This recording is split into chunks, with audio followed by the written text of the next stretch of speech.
So you need a sheet with 2 frames, 3 squares of different sizes. I knew I wanted to be a middle school teacher, but I thought that I would teach language arts or social studies.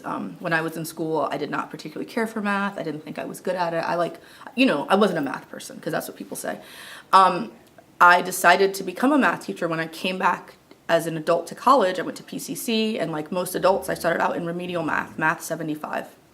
And I got an A, and I got a really high A, and I understood everything really perfectly, and I had a good teacher. And I go into my first non-remedial math class, Math 111, which is just college algebra, and I continue to really, really do well. And during that class, what I noticed was that a lot of my classmates would ask me for help, which I thought was funny and I really enjoyed.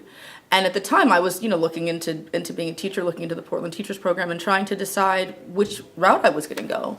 And I found out that there was a big need for middle school math.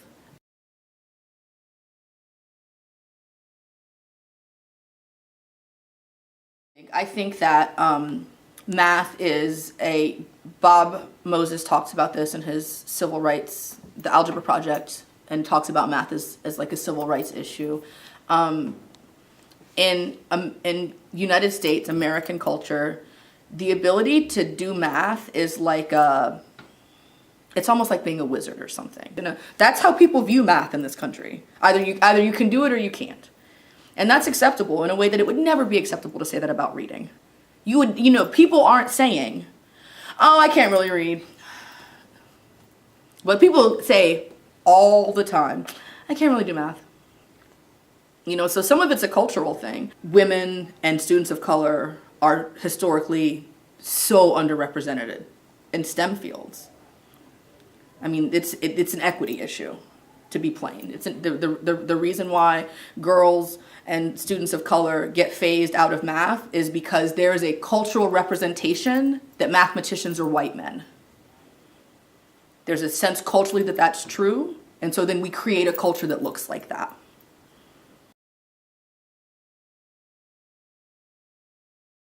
What's so exciting about this, the potential for this collaborative math project is that, it's going to start small. Questions of whether or not it's going to change, the wider culture's view of what constitutes a mathematician, probably not this year, probably not next year either. But for these students, math is going to become a thing that belongs to them. They're going to have an identity that is connected to being able to do math. Is a sense that this belongs to me, and I'm not going to be pushed out of this thing that I love. Because if something belongs to you, you are more likely to fight for it and less likely to relinquish it than if you feel like somebody's just giving it to you to let you borrow.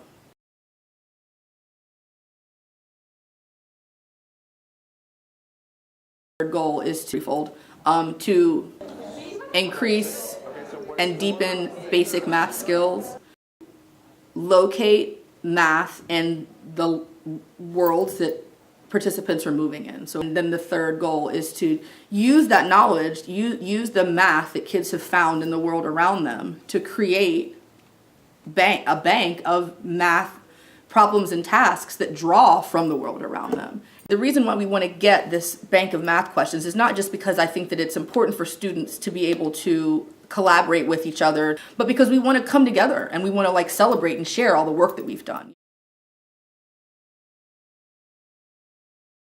I'm so excited about the math club, and I'm so excited about the chance to have a collaboration with a focus on students of color and students who are girls to be working with math, because first of all, I'm just really passionate about math, but also it feels very urgent to me right now because I am a first-year teacher and I also have stage 4 breast cancer. And so time is not a thing that is guaranteed to any of us, but some of us feel the time's passing and the pressing of time a little bit more than others. And it feels really important to me to get this established because I think I am in a unique position as a Black woman who is also a math teacher, who was a student who did not like math growing up. I understand the possibility to change our ideas of who can do math and what math is and who math belongs to. And I just really want to be a part of that as much as I can and get that kind of going as much as I can while I have the time and while I have the health to do it. So if anything about this interests you, even a little bit. If you have any questions, concerns, you want more information, please contact the NoPo Math Club.